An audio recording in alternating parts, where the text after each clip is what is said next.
Listen, I appreciate y'all making the effort to be here today. And I made the joke with several folks that my hair is just a mess today from all this humidity. And I appreciate you all just kind of coming in through the deluge that we continued to hear. You can't really plan these things. I don't know if you caught in the last song, like we said, fill this place, pour out your presence. And the last song is, I don't know, it is In the River. And we planned this like last week, so like I don't think we know what that means exactly, but stay tuned. And then we had a leak right here, so during communion, if you want to remember your baptism and be thankful, just like a walk right there in the middle and just stand there for a second. And what a wild, wonderful morning. So glad to be with you as we today come to the week 3 of our series on Colossians, which is about the pouring out of all God's fullness. And so there is maybe a connection to the weather. We're just going to listen to that, just keep pouring down today and maybe kind of take that to heart. But I want to start with a little bit of celebration. We had our Little Angels Attic sale this last weekend. And this place was transformed in the course of a week and then brought back to what you see here today. And the total from that sale, in the total sales, is around $57,000, which is something to celebrate for sure. And, one of the things that we saw in the pandemic, that number kind of came down and is coming back up. It's about 16,000 more than our spring sale. And our spring sale literally had a windstorm and blew the doors off the church during the thing, and it didn't happen yesterday, so it was just excessive heat. This could have happened yesterday, but it didn't. So 70% of the sales go back to the consigners for Little Angels Attic, and 30% goes to ministries or organizations serving women and children. So that number is around $17,000 directly going out to our community, which is remarkable. As we said, as we are kind of promoting the sale, the total number of not what we've raised, but what we've given over the years is around $1 million, which is just remarkable. And we see, those of us who are kind of, here every day, we see the work that is completely volunteer, completely you all doing, putting that together. And you all have, so many of you have poured out yourself into that. So let's thank all those who served through Little Angels Attic. We're tremendously grateful for you all, and it's just one piece of our life together. And another celebration is the sermon's going to be short today. Yeah, applause, thank you. Because we have a panel, so my job is to kind of set them up today so that you can hear a specific way that we're seeing this series go, the way Colossians leads us to how we live out this life together. Because Colossians, as we've been saying the last 2 weeks, is absolutely convinced of the cosmic enoughness of Jesus. So whatever you think about Christ, Colossians is saying, let's expand it. He was the one there at the creation, putting the world together, and he's the one who's come in to put it back together in the end. Whatever you think about Christ, expand it out to this utter sufficiency so that we would live from that place rather than from a place of anxiety or lack. And Colossians is also convinced that it matters that you and I believe that we live that we take that to heart. And so it's like this weird and wonderful combination of this cosmic Christ, and yet down on the ground, here we are living it out. And today we're going to see an important example of how that happens.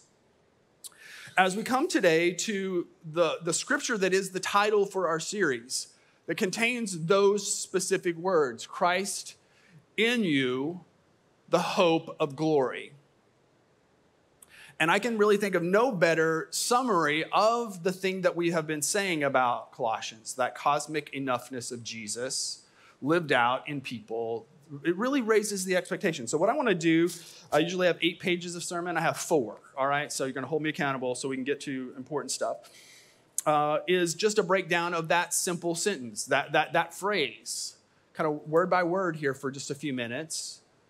What we find there, because it is an important summary of the whole book and the whole idea behind it. So let's start there at the beginning. Christ, Put that back up so we can see it. Christ in you, the hope of glory. Yeah. Let's see Christ there. It seems like an obvious place to start, but we've already said this is the cosmic Christ. Whatever you think about Jesus, expand it out. And Colossians 1:19 says that Christ is the one in whom all God's fullness was pleased to dwell. That's what we talked about last week. And I had you say all God's fullness with me. So let's say that again. All God's fullness. Because this is a story about fullness. It is about not just a sprinkle, but a downpour. We're going to work with this all day long. It is a deluge of grace. All of God's fullness, whenever you filled it up, it's going to just keep flowing. That's actually the point. It works. When it stops working, just somebody raise a hand and be like, that's enough. This fullness thing is the thing that God is most about, which we can miss out on. Last week we said we tell half the story sometimes. We tell the story about what God is against, or maybe more positively, we say what God saves us from. And that is an important, essential part of the work of Christ. That God saves us from the things that would destroy us. God saves us from. But God also saves us for. And sometimes we don't tell the second half of the story. Maybe because the first half is so important. God saving us from things that would destroy us. But then that is only half of it, because God is also saving us for. And what God is mostly about is all God's fullness being made available to us. Christ is the one who makes that possible. This indescribable grace, this quality of life that would otherwise only be God's, is now ours. And that's the discovery of Colossians. It's the discovery of the early church as the early church tried to understand who Christ was. How remarkable is it that we have this ancient epiphany, discovery, Christ who is more than we ever thought he could be. And Paul describes it as a mystery that was hidden through the ages, now revealed to us and to people like us, even the Gentiles. So that's Christ. We also have the word hope. Hope is a word that we can throw around a lot. Colossians puts, I think, a great deal of weight around hope. Hope is a word that we can kind of throw out to mean we kind of hope something will happen. We hope that the heat will break and it won't be 100 degrees tomorrow. And that, sounds like that's happening. We can hope that Braves make it into the World Series this year. That seems more substantial than some years. And we can hope that we win the lottery, but maybe we don't buy a ticket. So, you can use the word a lot of different ways. But for Colossians, that hope of the future, if it's about what is going to happen, a future orientation, that hope is grounded in what we've already said about Christ, what Christ has done in the past, what God has done in the past, and what we can know in the present. It gives us a different set of expectations for the future. I think the opposite of hope in that sense is disillusionment. Or we might even say realism. We kind of know how the world is, right? And Colossians calls us to renew that hope to something substantial because we know God's involved in the equation. And as we go through life, I think this is one of the challenges, is to keep renewing that hope and a real possibility of what God is doing. And then Colossians 1:27 gives us a word to describe what God is doing. Christ in you, the hope of glory. And whatever we think about the word glory, it's a big word. Sort of like in religious circles, it can be the thing that describes the fullness of God in heaven when we die. So like glory, going on to glory, But in kind of sort of common usage, glory is the thing that happens when you accomplish something, right? When you win out, when you rise to the top, when you're victorious, glory, right? Whatever it is, it's not a minimalist word, is it? It's not a small thing. This is not just surviving, it's thriving. It's back to that fullness idea. In the scriptures, in the Old Testament, glory really almost technically is the word weight. There's a weightiness to life because God's present in it. And in the Old Testament, that presence of God was carried through with the community in a tabernacle and understood to be present in the temple. And then in the New Testament, we transfer that understanding to Christ. And so there is a significance, a possibility, a weightiness to the expectation, all God's fullness, so that Christ in you would be the hope of glory. And again, renewing our hope for that is, I think, the challenge. Glory is not fame or power or wealth. It's living into this thing that God imagines for us. Okay, so that's a summary. So we've covered Christ, hope, and glory, which all help flesh out what we've been saying in this series. I feel like I should talk quieter as the rain comes down. I feel like it's time to do a meditation, don't you? Now, close your eyes. Okay, so Christ in you, the hope of glory, fleshes out the idea of cosmic enoughness, the fullness of life, this quality of life that raises our expectations. But here I think is the surprise. I forgot to tell you, I think there's a twist today as we come to this little phrase. And it shows up in the part of the phrase that we skipped over, the little words that seem to be the most obvious, which perhaps aren't. Christ in you, the hope of glory. Now, what did I say earlier? This is what Colossians does. It keeps going kind of big and grand, as big and expansive as you can think, but then keeps bringing it right back down to the ground. So the question behind the phrase in you is like, well, what does that really look like? What does it mean to have all of that expectation and all that possibility and all that cosmic enoughness embodied in real people's lives? Like, how does that show up? Well, I think the surprise for us is that most of us probably read that, Christ in you, the hope of glory, and they're like, okay, that is an individual thing. But this is a letter written to a group of people. Colossians is a letter written to the Colossians, and we have said throughout the series that we think that's actually a pretty small group of people. You know, not a large group, maybe 20 people, maybe a small group. Certainly in a place that's not very significant. There's not a lot happening in Colossia. So you have all this expectation placed on just a few ordinary people, which for me, I think raises the stakes. But it's not just one person, it's a group, it's plural. This is the discovery, Christ in y'all, the hope of glory. And that changes the understanding a bit, doesn't it? Like, this is not the prosperity gospel, like this is your thriving, you get fullness, and you get fullness, and you get fullness handed out like Oprah would, in case you didn't get the reference, which I thought was hilarious. And you get fullness, you get the fullness of Christ. No, it is a corporate thing. And so we tend to read a lot of the Bible from an individualistic standpoint as Americans. We think of this as this thing that's happening in me as part of my own kind of personal plan of improvement. And I don't think that's what Colossians is saying. I think Colossians is setting an expectation of something different. It would be Christ in you all. That the love of Jesus gets embodied in relationships with people. That's the expectation. That's the possibility. Christ in you all, the hope of glory.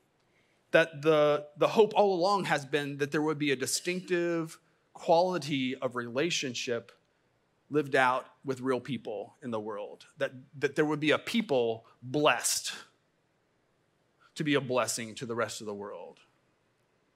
That's not just a personal plan of improvement. It is better thought of the Bible telling us how to live on this planet with each other in a way that becomes redemptive. And that is Christ in us, Christ in you all, Christ in this group together, the hope of glory. And that's what Paul envisions for us. And so how is grace rushing to the whole world? Paul says this mystery has now been made available. This thing that was unknown is now known, and it is this, Christ in you, the hope of glory. All God's fullness in our life together. So again, how does that play out? Well, over the last 6 months or so, our church leaders, our church council, which is about 25 people who watch over our life together, lay leaders whose main task is to say again and again and again, what is the kind of the overall direction? Where is God leading us, or who are we in a distinctive way? And then what does that mean for our contribution to the world? And we've been working to clarify that vision coming out of a time of a lot of different things that have happened. And, that it would be easy in a sense to say, whatever, for all of us, whatever happened before the pandemic, we just need to kind of get back to that. But our leaders have said, well, actually, we need to just clarify who we are and then be able to make our decisions moving forward based on that. And it's a sort of strategy or strategic thinking, but it's also vision and prayerful for us. And the understanding is that really a church or a group of people kind of has its own distinctive personality. We have a distinctive culture. We are unique in certain ways, and you can't do everything, but what do you do specifically? What is our uniqueness? What is our unique contribution? Somebody on our council said, what is our weirdness? And I don't know if that's exactly right. But what is the unique thing that gets embodied in our life together? And we decided that there really are about 4 things that make our church distinctive. And over the next several months, we're going to be talking about those. And I say that mostly trying to just kind of prep you because I don't want to go through all of it today. I just want to hit on the first one. As we think about the things that make us unique, the thing that we think we have to start with is the thing I've just described. We call it distinctive community. You might call it our DNA, but that you would kind of walk into the church and then time after time after time, as you come to different experiences, feel like there's something different in the quality of our relationships with each other. And as you think about it, how important is that? Isn't that the thing that the world needs? If we don't have that, then we don't have anything. People get together all the time. But what makes our community a redemptive experience? Now, let me pause and say, you've met people, right? Right? So the challenge with community is to continue to renew this expectation that Christ would be in us and that would be the hope of glory, when sometimes it doesn't feel like that. And I think we should acknowledge it. We all go through a process by which community lets us down. But the hope of Colossians is that we would renew that hope again and again, and that something distinctive, a quality of life, would be embodied in our life together. Not perfectly because we're people, and yet somehow mysteriously Christ is in our relationships with each other, that there would be a different quality in our relationships. And we, over the years at Broadway, have felt like that happens at lots of different levels. There's not really a formula for it. And community is think about terms of size of groups, can mean a lot of things. It is in our own relationship with God, one-on-one.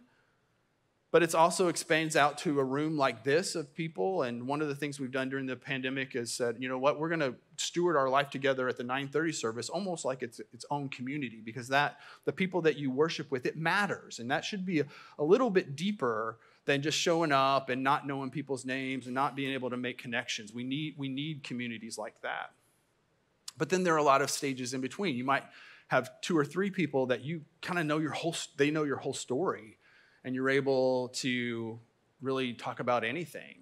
And you might have 10 or 12 or 15 people that you share life with, and just kind of there, and they're the people that are going to bring you food when you're in the hospital, or there's just a deeper level. But basically the vision is that each of those levels is just a little bit deeper, a little bit distinctive, or maybe as we go, a lot more distinctive than what we would have anywhere else. And the challenge is for us to keep renewing our hope for that kind of community. It happens in Sunday school classes, it happens in small groups, it happens as we interact with one another. There just needs to be, and if there's not, we might as well give up a distinctive quality to our life together.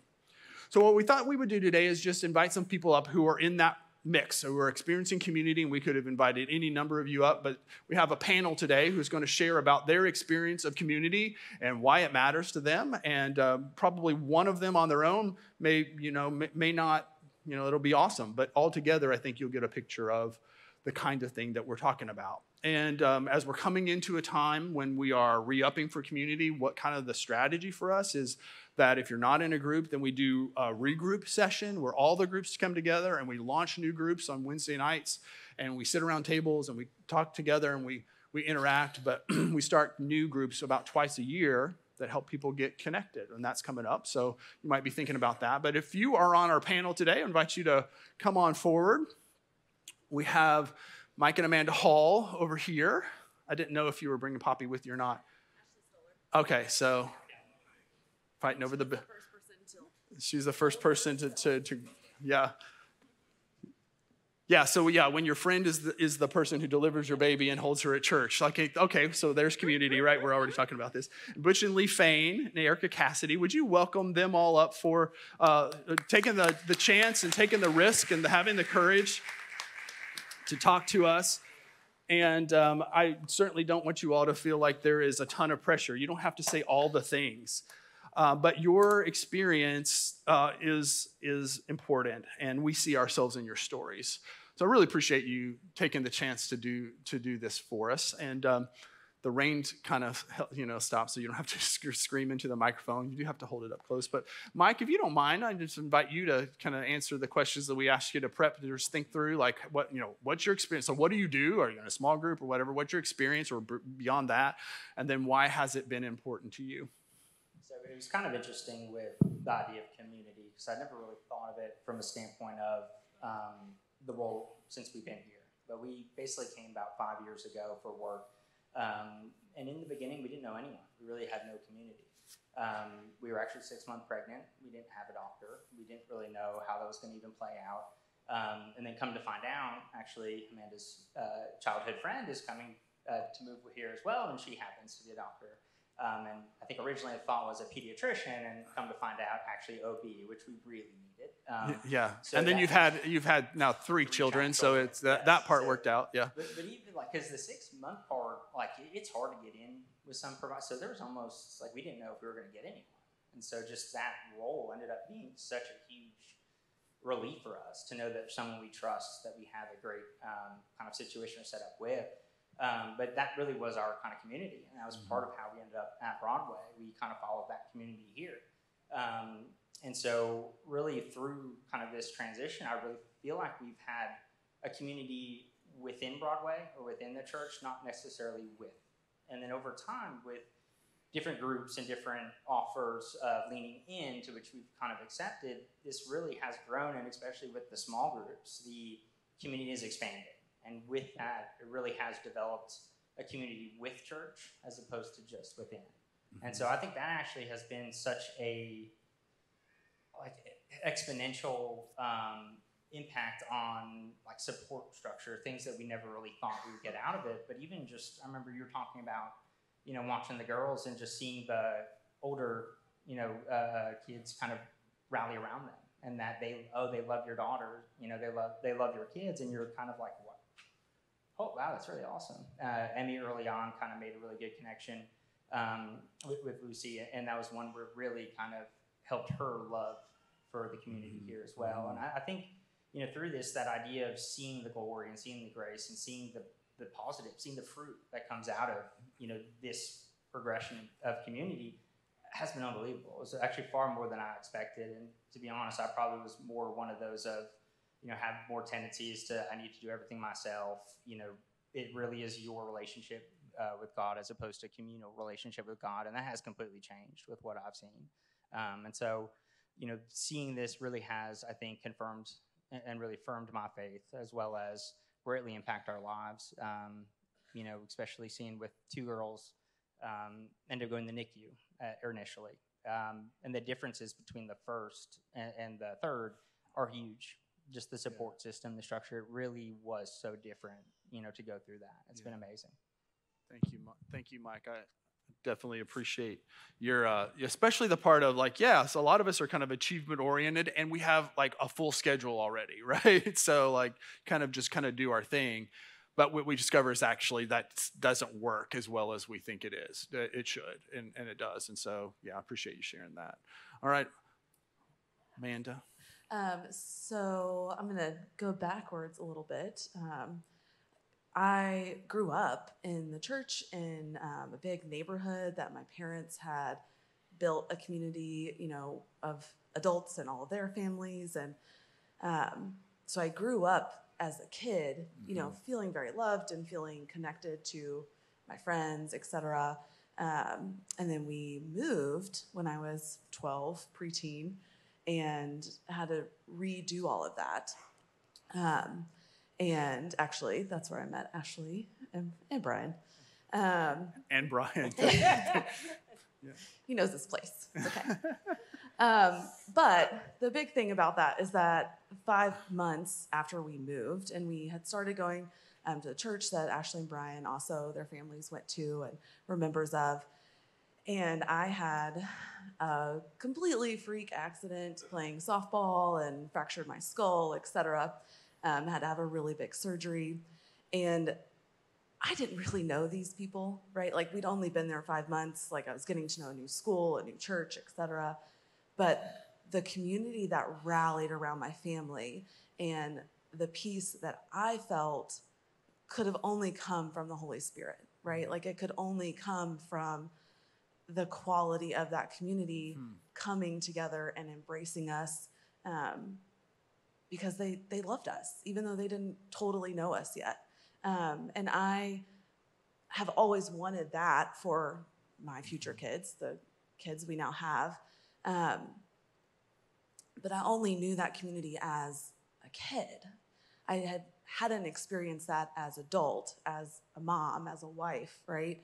And if I'm honest, I didn't fully experience that until around a year ago when we said yes to joining a small group and regroup, and everyone said yes at the end of those 4 weeks, and we stayed together sort of through the holidays and then reconnected again.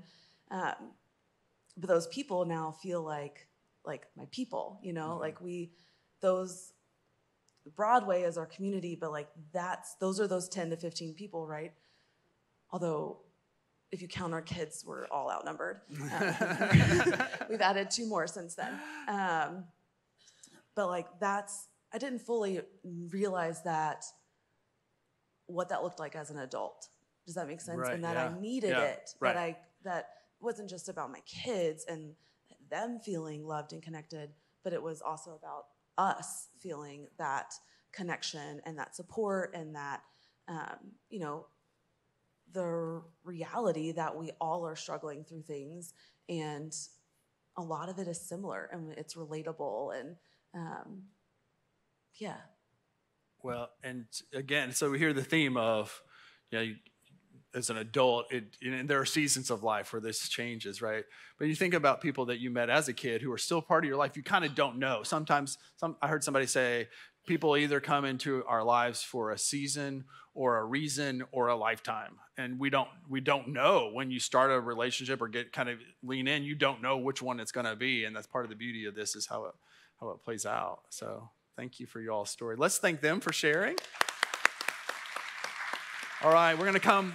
We don't want to go down the line. We want to come over here. So, Erica, I didn't know if you knew you were next, but I figured you maybe you're used to being on stage, and kind of, your background is as a drama teacher and things. So I appreciate you being willing to share. But we're not asking you to share from that standpoint, but from your standpoint, kind of newer to our community here. So, tell us your story.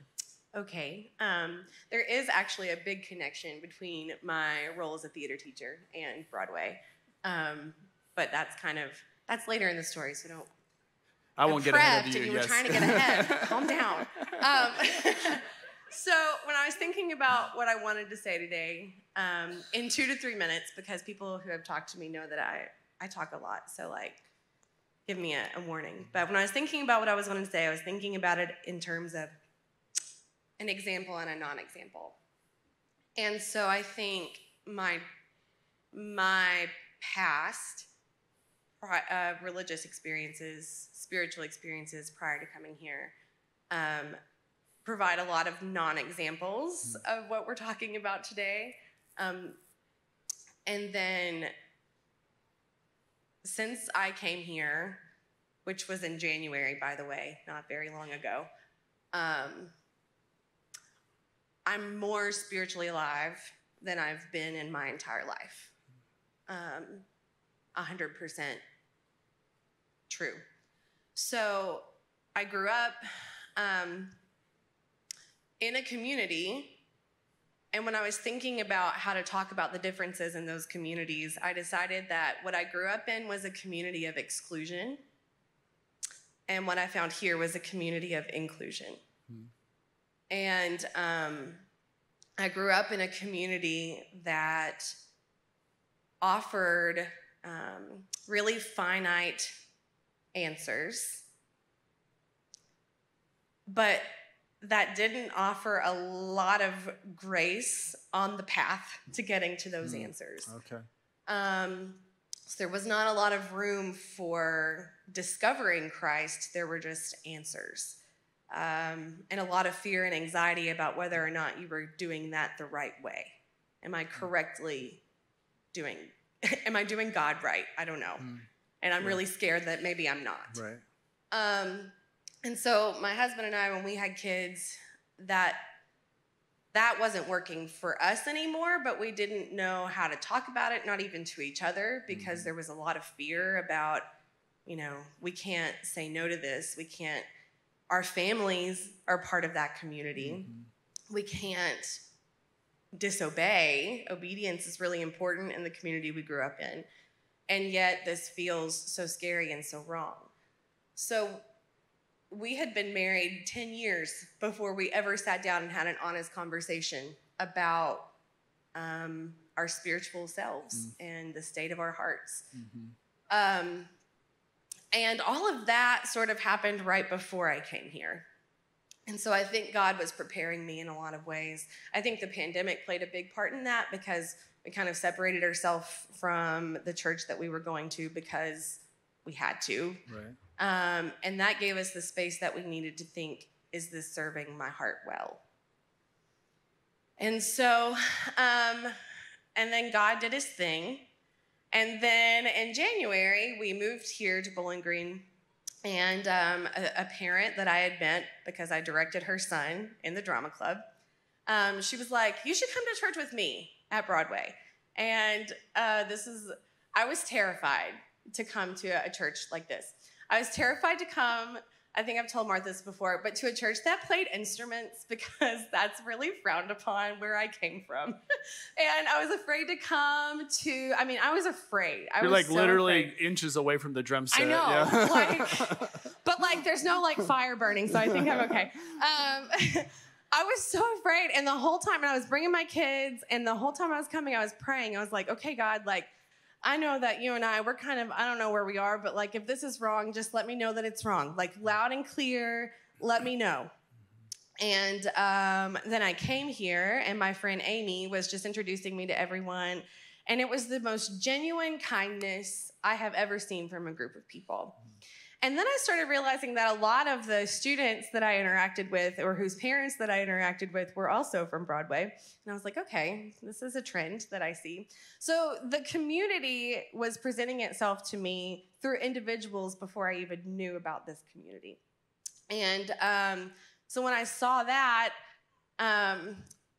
it was one form of affirmation. And then Martha, the music was beautiful. And actually, I was brought to tears during worship that day, my first day here. And I was like, okay, God, this doesn't feel wrong. This feels really right. So I stuck with it, but still with a little bit of anxiety and fear. And then I've mentioned this to you, but Richard Rohr is somebody I read a lot. And you've mentioned him in your sermon several times. And that was also just, I had really been exploring his work and that idea of the cosmic Christ. And that idea, I remember saying to my husband before I ever came here, if I could find a place that believed in this, that Christ is in every single one of us, and that grace is sufficient and that it is good enough. If I could just find a place. But nobody does that. Nobody preaches that. Nobody talks about these things. But you were doing that the first day I was here. And so God was just really at work. Yeah. And you've taken a rooted class and kind of, then you're like, oh, we're bringing you in to ask. We're saying it's okay to ask all those questions and not have the answers. And that was where, then I met Mike and Amanda. I don't think that was at Rooted. I think that was at the other, discussions that we had. And now we're a part of that small group. And having cookouts with our 17 kids and 12 adults. And it's so nice, because where we came from, our kids were to be seen and not heard. And there was, just so many things that I associated with religion or with church, really. Yeah. Like, I was ready to throw in the towel on church. I was like, I cannot worship in church because church doesn't fit what feels right to me. Yeah. But so, and I appreciate your honesty and your story, which is, I don't hear you running to anybody else down. You're just talking about your own kind of path and your struggle to find that. One of the things that we say is that we really do hope that people can ask questions and not have to have the answer until, you said it so well, like there's grace in the process of discovery. I think that's brilliant. And we need places like that. We need places to not have it all figured out and not be all together, and for that to be okay. And there's not, we can trust the Holy Spirit in the process, and that actually requires more trust, so thank you for sharing. Let's thank Erica for sharing that and that ongoing story with us. All right, Butch and Lee, thank you all for sharing. Are you going first, or is Bush going first? I'll go first. So I'm going to talk a little bit about our current small group and community through that. I think Jesus calls us to community through his teachings, and there's a couple of definitions of community. We have friends that we can go out to eat with and go to movies and do things with, but I think the community that we were longing for is the spiritual community. And our regroup group that we got connected with about almost 2 years ago, they're my people. I have their back, they have my back. They're the people who can fight spiritual warfare with you when you need it, and you do need it. They're the people that we've laughed with and we've cried with. And through that smaller group, we've met other people. And through that communication and that community, I've met someone that we are spiritually challenging each other constantly. And I think you need that. I think you need that for growth. Right. So you're talking about the different levels, So and that's kind of one of our hopes, is that you have maybe a larger group, even 10 or 12 people, but sometimes it comes down to somebody comes in your life for a different reason. One person who you're just kind of feeding off each other, and that closer thing is important.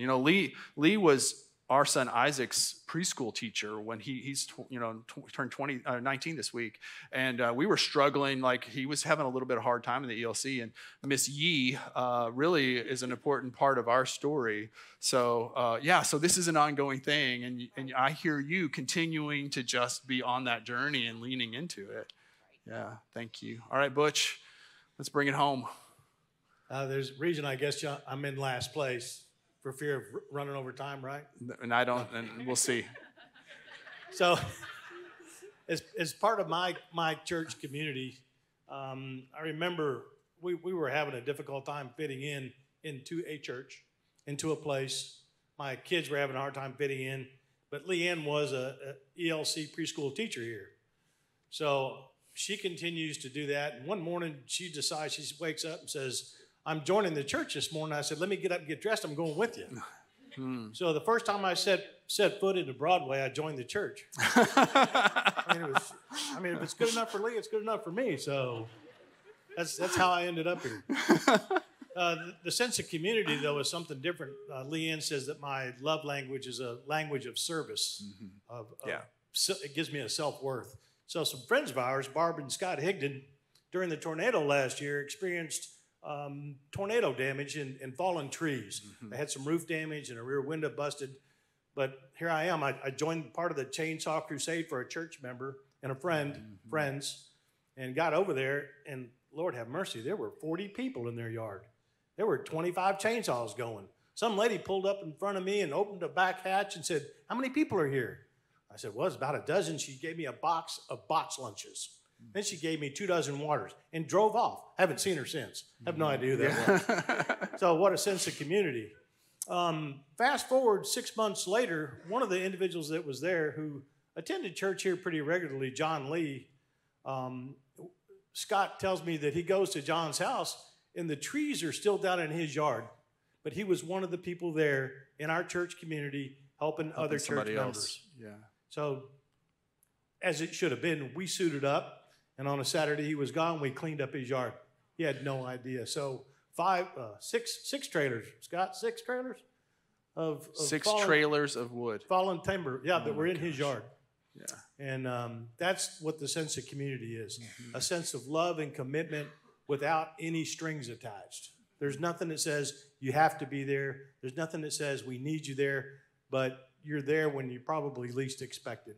And I think the Broadway members here that I've met, a phone call away, an opportunity to serve one another is always there. So we appreciate that about the love and the sharing of this church community. I think that's why we had you go last, Butch, because you did such a good job of, and really names that service piece of our mission, which I appreciate. Let's thank all of them. Thank you, guys.